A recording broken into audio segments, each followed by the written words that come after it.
Welcome to the Critical Practice Talks of Coventry University. My name is Jagdish Patel and I'm a postgraduate researcher here at the University in the Centre for Arts, Memory and Communities. The Critical Practice Talks is a series of monthly conversations with researchers and practitioners in the field of art, curating, critical theory and museum studies. These conversations explore the capabilities of practice to produce knowledge, advance critical inquiry and intervene in society. So this conversation is part of a new strand of work in Critical Practice Talks exploring the British black art movement in Coventry in the 80s. Although underrepresented in the local art scene, art-related syllabi and prevailing local narratives, Coventry was a home to a paradigm shift in British art history, and key figures of the movement, including Keith Piper and Eddie Chambers, met in the city when they studied the Art Foundation course at Manchester Polytechnic in 1979. And the Herbert Gallery and Museum displayed the work of these artists and Vanley Burke, who we have today. So Vanley Burke, in case you don't know, is one of the most prolific photographers, black photographers in Britain. He was born in Jamaica and arrived in Birmingham in 1965, aged 15.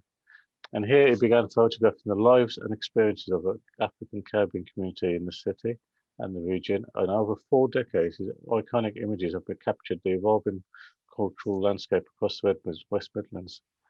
His work is widely recognised and it has appeared on Desert Island Disc and more recently on Steve McQueen's Small Axe series. His body of work represents one of the largest photography records and archives on the British Caribbean diaspora in Britain, and it continues to connect histories through a substantial archive housed at the Library of Birmingham, the Victoria and Albert Museum, and the Whitechapel Gallery. So, welcome, Vanley. Good morning. Good morning. Thanks for having me. So, I'm going to start by exploring the backdrop to the Herbert exhibition in '83 and talk about the black art movement and more generally, which started in the 70s in the West Midlands.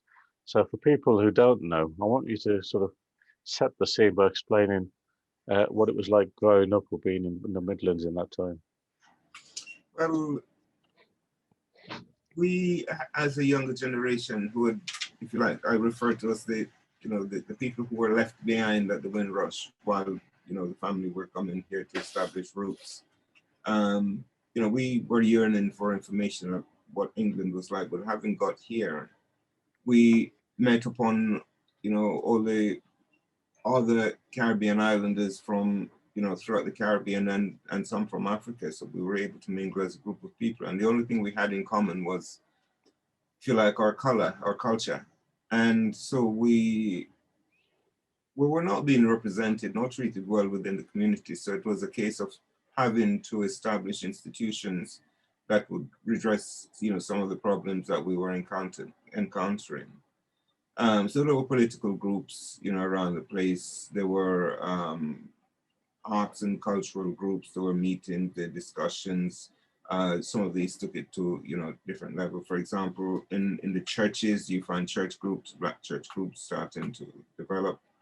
And a collaboration with the congregation to buy new buildings because they weren't able to be, they weren't accepted in the white churches. And in education, for example, supplementary education is one where, again, our culture was not being taught in schools, in mainstream education. So it was a case of how do we redress that issue? And then, so there were organizations that started up, other organizations and individuals that started, supplementary education. This is Saturday schools or summer holiday schemes where the children would be taught English, the 3 R's plus matters culturally. So that's history, geography, personalities, and so on. So that was quite essential. They were also on many other levels. There were printers who were printing magazines. We had Race Today and other, let's start a bit later on. We had a lot of, local magazines, both fashion and other editorial that started around about that time. I think, again, kind of what we could see what was happening in the States, and we could see some of the ways that you know, the movement there was going forward, and to some extent we mimic that. But by bringing people from all the Caribbean islands together, you know, we and sharing that common theme of racism, you know, I think we really set about addressing that. And people like Eric Pembleton was instrumental in, you know, in many cases in the art scene, and as we're talking about the Black art scene at the moment. I think the politics that was floating around at the time, you know, Eric was able to galvanize that, you know, on a much wider perspective than many others. And I think in that respect, he influenced, you know, a generation of young people who were seeking voices, you know, and a space from which to shout. Mm. Do you want to? I don't know how much you know about Eric, but do you want to shed a bit more light on Eric? Eric was the person who taught at Manchester Poly, who brought people together in a way. Yeah, I think I know more Eric more on a personal level. I mean, he was always organizing, always motivating people by organizing. You know, I think you might say, you know, organizing meeting groups. You know, trying to push things forward. He was an agitator, really. You know, within the community of which there were many. I think his was much more general. He took a much more wider perspective on the issue of you know, being black in Britain than some others, which might be just political or, you know, sports or whatever the topic might be. Mm. Um, and he, his significance is probably underplayed, because if you look at some of the early texts produced by the Black Art Group, his name comes up quite often, and it's still people still talk about him. Yeah, yeah. I mean, he died recently. Yes, I mean, he was pretty, you know, instrumental in that group there. Like I say, you know, he's one that's been identified at the moment because of his relationship with the Black Art Group, and that they have gone on to be quite popular. So they're he is more well known, and his contribution is, you know, is massive.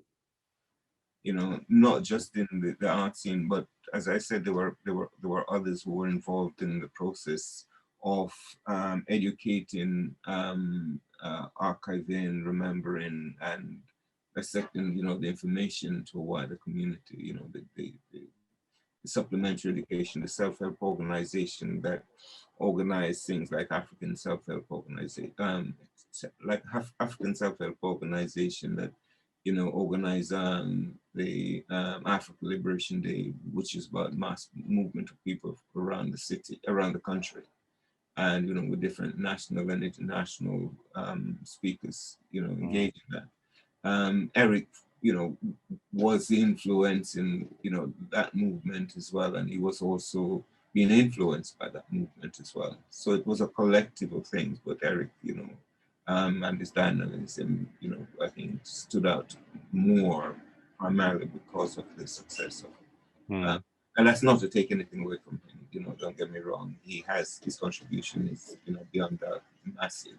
Mm. I mean, you talk about how he was influenced as well as an influencer, and I think it's that it. I wanted to talk to you about, for yourself, how you are influenced as well as influence this movement which emerged from the Midlands. Yeah, I really don't know how I influence them. It might be best to ask them that, whether I do at all.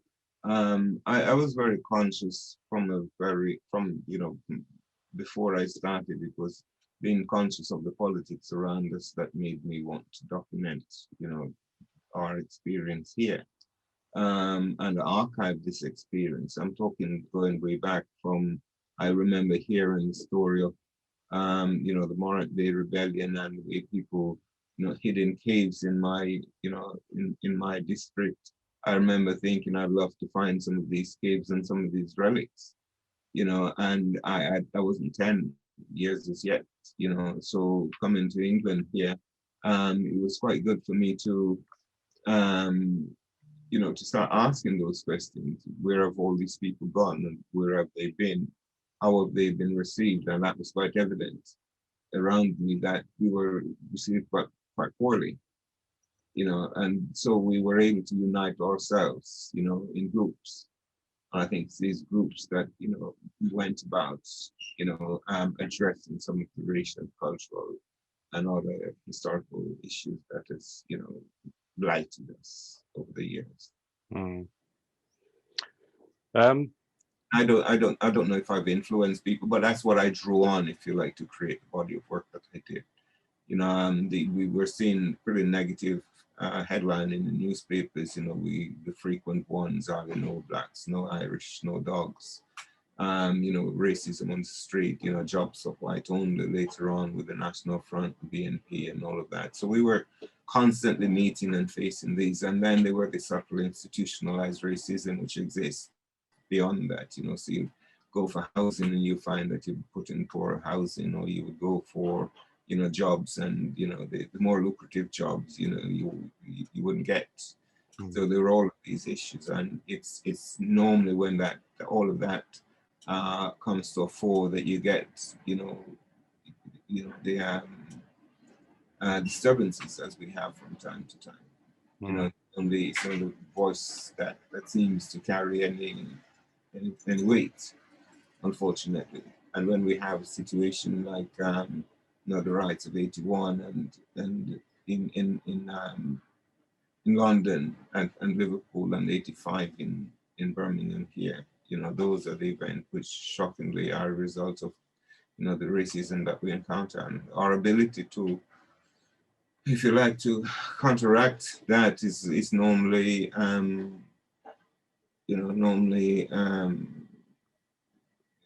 it's not generally supported.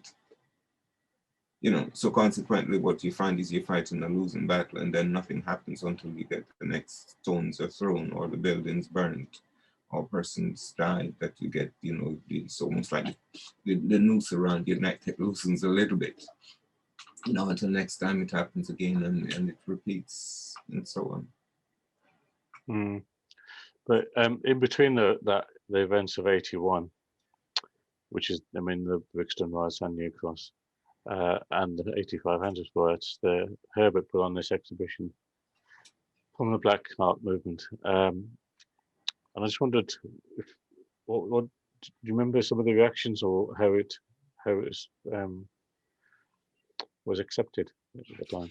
Yeah, I remember seeing it, but I can't remember the exhibition very well. I knew it was all very new. It was, quite impactful. It was a lot to take in.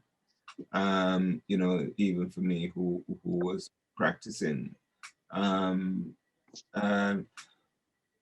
It's just that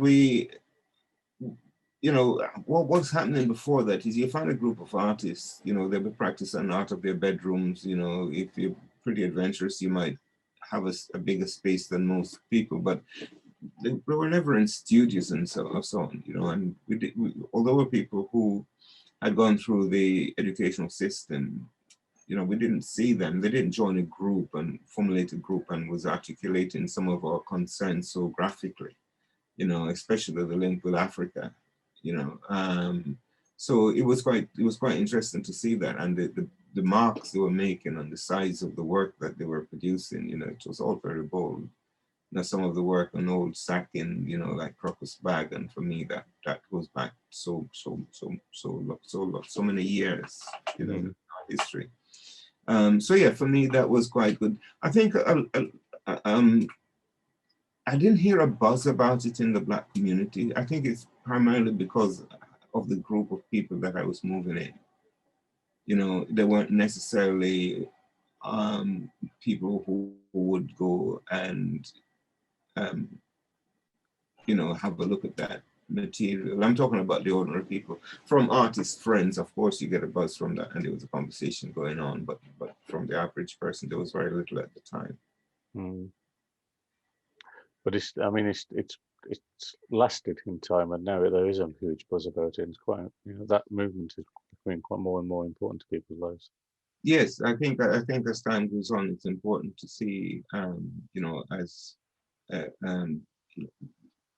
how the argument has been picked up by each new generation, or each group of people. We find, it's like the baton being passed on, and are you going to drop it, or are you going to take it and run with it a little bit further? And it's good to see that. And of course, you know, to look at the troubled times that this, you know, the Black Art group operated in, you know, it's good to look back and to see what, you know, what has come out of it and what their thinking were at the time. And that in itself is influencing, you know, youngsters. What do you think one of this, what its significance is for younger generation now? Well, it's history, and for me, you know, the one of the things I would always say is, you know, don't try to reinvent the wheel. You know, try to make it much more effective.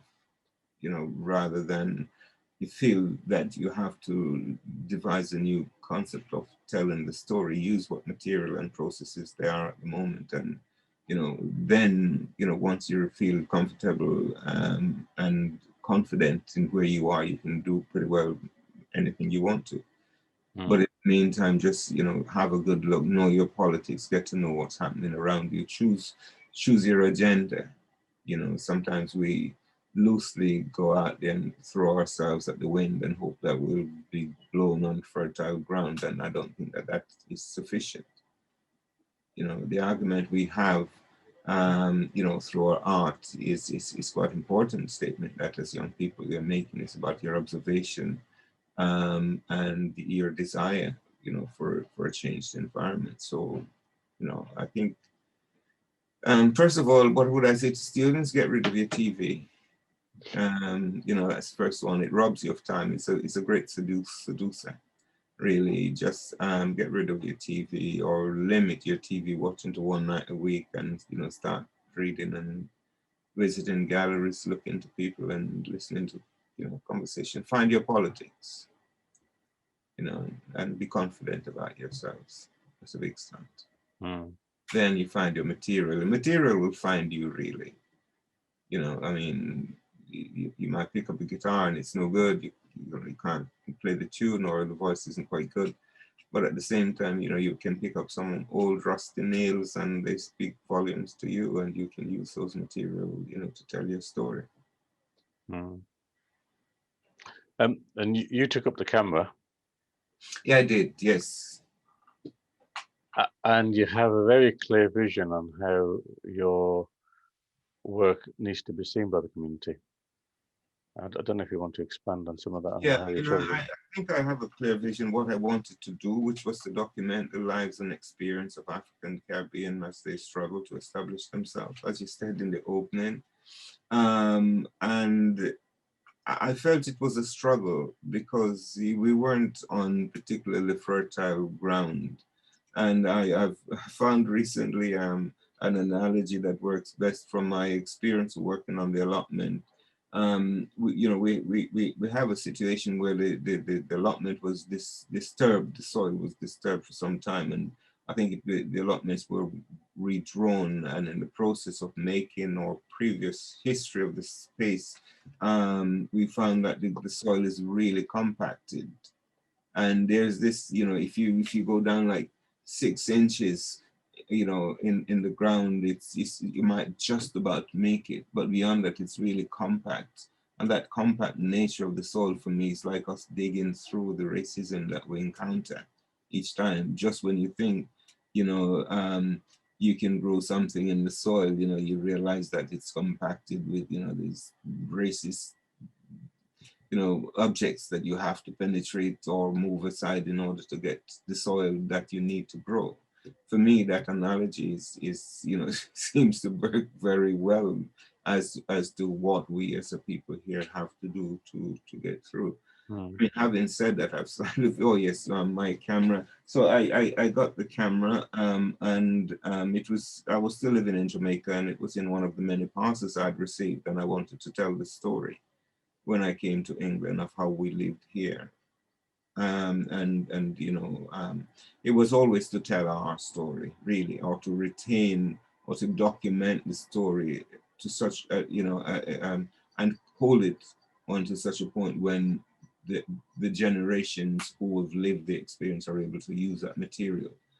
So we might have someone, you know, in 20 years time who might want to put on a play, and they choose a photograph, or they choose a book, or they choose an object or a piece of art, visual art, from, whatever, then that for me was the purpose of documenting, so that this material, our history is documented by us, which is again part of the process that Black Arts group was carrying on as well. Mm.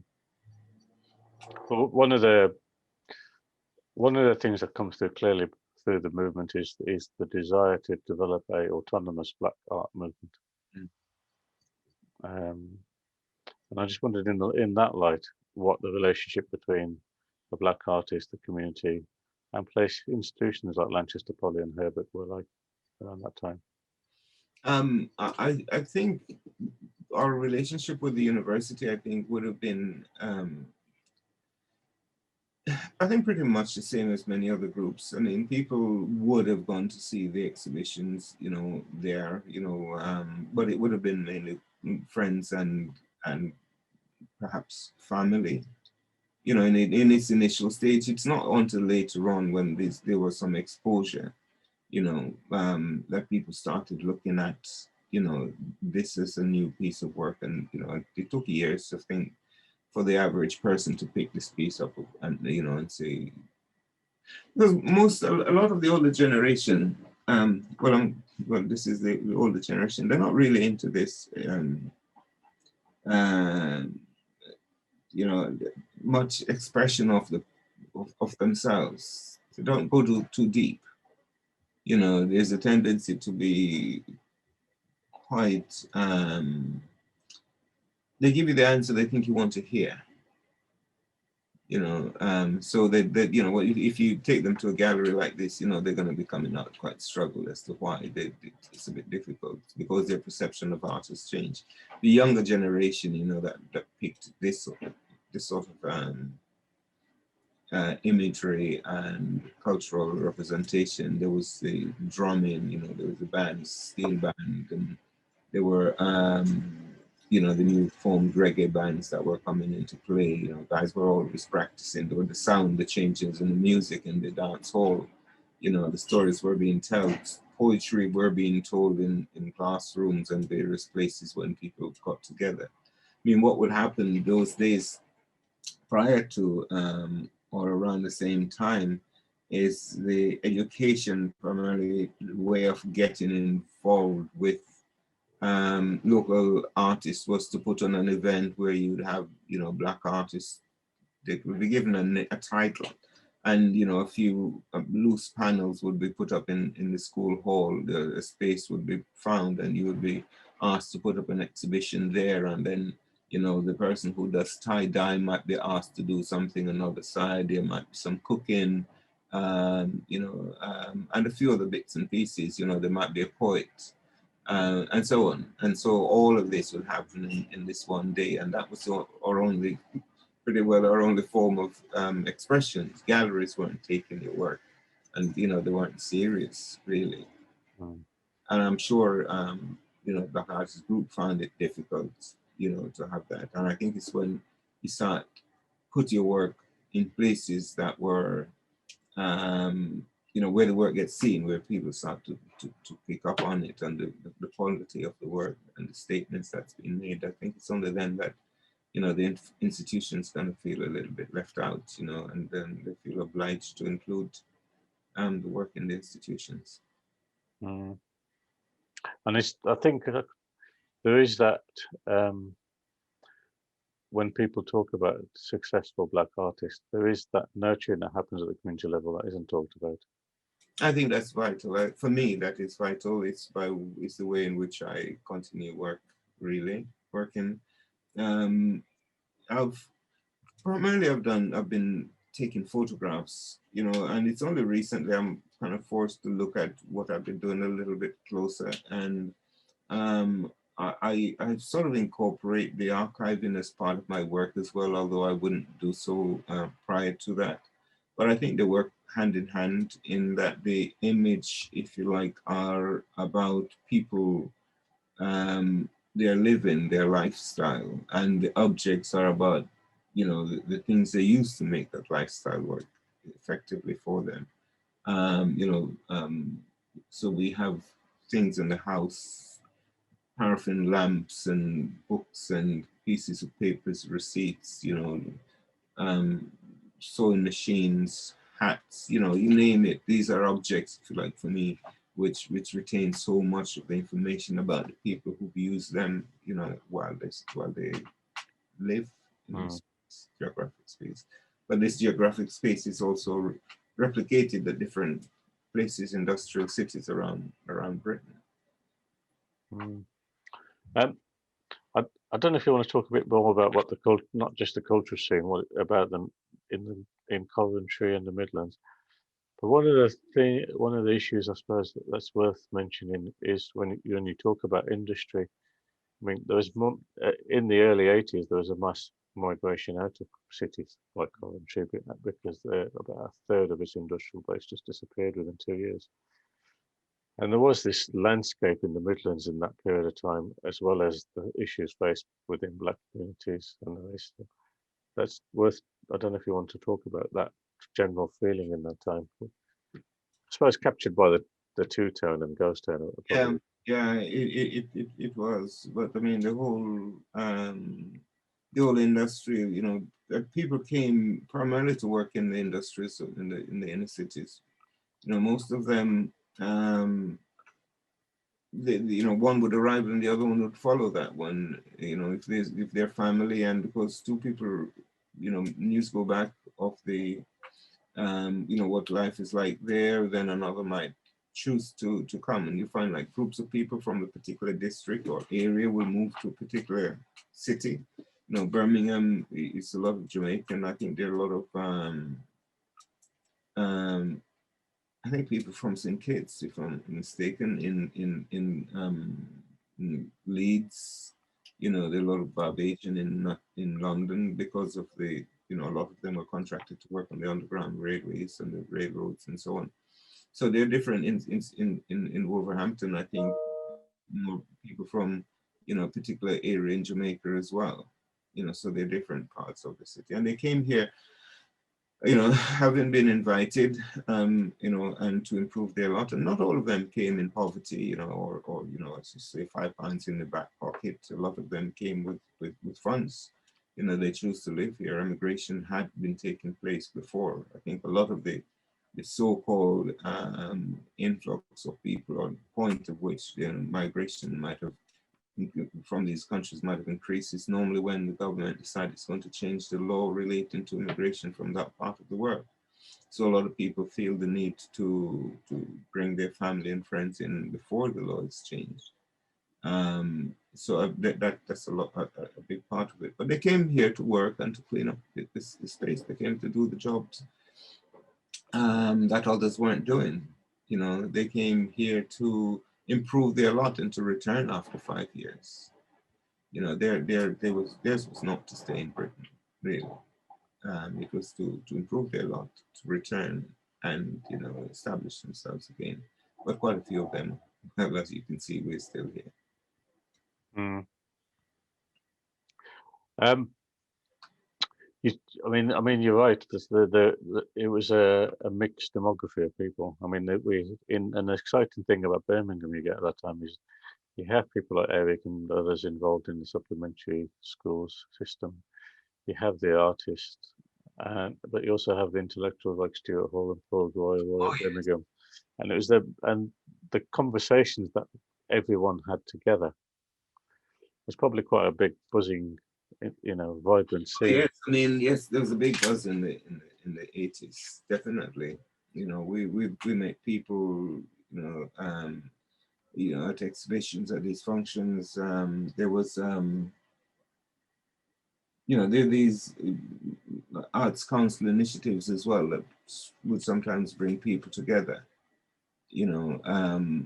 So it was always a big conversation, and it was always a topic of the day, really, which started what it is today, which is about racism and representation and identity and belonging.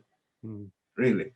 I mean, it was what was happening in South Africa, in Namibia, Angola, Mozambique, Guinea-Bissau, little bits of stories about the Congo and, the massacres that has taken place in the past. We didn't have internet at the time.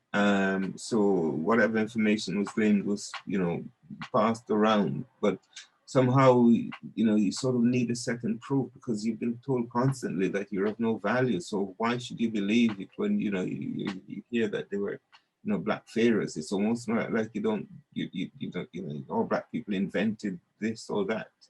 You need to check it a couple of times because, your whole life was spent thinking that you'd done nothing. Mm. And so all of this was taking place at the time, all of this conversation with the Caribbean and, the Morris Bishop conversation with Maggie Thatcher about Maggie Thatcher and her involvement worldwide, about South Africa, you name it, really. It was an international mess that we were trying to figure out our space within its, our contemporary life and using history as a framework for that conversation that we were having. Mm. Mm. So just in that light, I mean, if it was in the States, we talk about the Harlem Renaissance, but no one talks about Birmingham, Coventry, buzz in the same way. No, I don't think so. I mean, I think a lot of the argument, the dialogue has been spent from London, so nothing happens much beyond Watford Gap, really. And I think a lot of our people do move to London, and I think as a result, it's a bit like the brain drain on the provinces, really. But I've always felt the need to stay, where I am and to produce from where I am. I've never felt the need to move. I remember Bob Marley said in one of his songs, can't remember which one, you're running away, but you can't run away from yourself. It's this idea that, you need to stay still and have a look at what's happening around you. Where do you belong? Where are you in all of this movement? What are you trying to achieve? And sometimes it's best achieved from where you are rather than, in a particular geographic space. Mm. You've stayed and you've filled your flat up with that history, as we can see some of the things behind you, and you're now working with an archivist.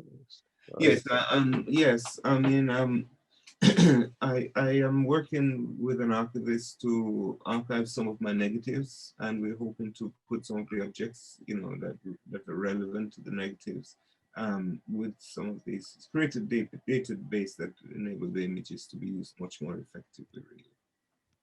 Mm. Good. But you're also archiving all the, I mean, you have all the magazines, all the books. Yeah, I have a lot of magazines, a lot of books, a lot of objects, papers, and fabric, and pretty well everything. That we're trying to find a space to house that material.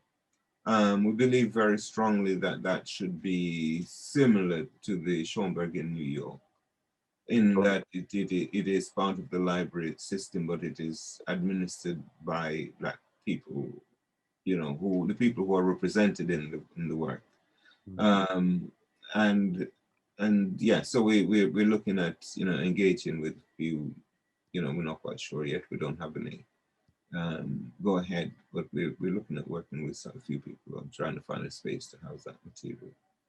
I think rather than going down an independent route, I think that can be quite detrimental in terms of archiving and the future of archives, because they sometimes take a lot to maintain, and I think and a lot of expertise, and I think we could find ourselves unable to maintain the archive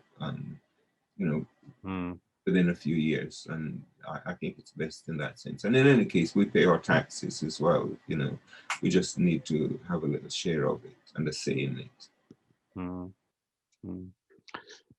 So that's really. Is there anything else you want to really add about that period and in the 80s? I mean, you asked how I influenced students, or I don't think I answered that one, but I don't know. I mean, I get a lot of people who tells me when I go out that it is, you know, because of you, I have decided to become a curator or, you know, different things.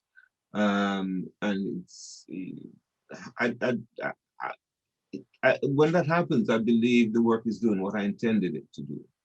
You know, I don't know if I influence people how I do, but you know, when I hear that information, or when I meet people in the street that says I wouldn't be able to tell, you know, our story to our children if you hadn't documented and collected all the material, you know, that makes me think that yes, you know, it's been worthwhile. But you know, that's how I, if you like, that's my feedback from the work, from the material that I've done. It's about how do people react to that, you know, and it influences. I mean, I've had a group of kids, young men, who says, well, they download some of the photographs and they use them in conversation they're having, you know, once a month. You know, and these are young lads similar to the ones in the background on the bench that you're seeing there, you know, who were, you know, living, you know, on the front line of the 70s and 80s. But while they were living it, they weren't experiencing it because, you know, so much was happening around them. And I think it's our role as artists to document that scene. And now they're using that to recapture their lives. You know, those for me are positive things. That's how I think I influence people. But as to the next generation, perhaps you need to ask them. I think what I was trying to expand on is the idea that there's a three-way conversation happening between individuals in the community, the institutions, as well as artists and academics, and it's each influences the other. Yeah, You know, and that cycle is quite important. it is. And I think I mean, your influence is partly in the work, partly in the archives, but partly also in how you have the conversation, but also and um, how you present yourself. I think. Well, I try to look good at all times. You know? I don't mean physically. I mean in terms of there's a way that I think particularly a younger generation of black women talk about politics in terms of care and love, in the way that Martin Luther King probably did in the States. That you have to look after each other in a certain way, and I think there's that vibe that comes through as well. Yeah, no, I think that's important. Really, I mean, you know, which is why perhaps I answered the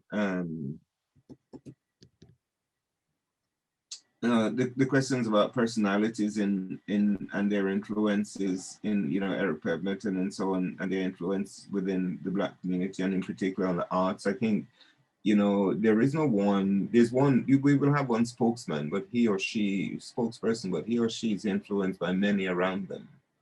You know, they stand on many shoulders while they build, you know, their argument. And I think equally, you know, artists of today, they stand on many shoulders. I had one young woman yesterday who came to see me, and she's studying fine art. And, you know, we had this conversation, and during the conversation, I mentioned a group of people to her, and she hadn't heard of them because they weren't being taught about it in schools. But then, you know, what I said is you should really, you don't need to wait to be taught in the school. You need to quite, you know, get political quite earlier on. I'm not suggesting that you need to, you know, use black politics as your thing the rest of your life. But even if you're going to get rid of it and paint roses, but, you know, at the same time, you need to know what else is there and who else has done what. So perhaps she needs to look at a few people and their contribution. She had come with a list to say that, but I had recommended a few others that might be, you know, beneficial. Cool.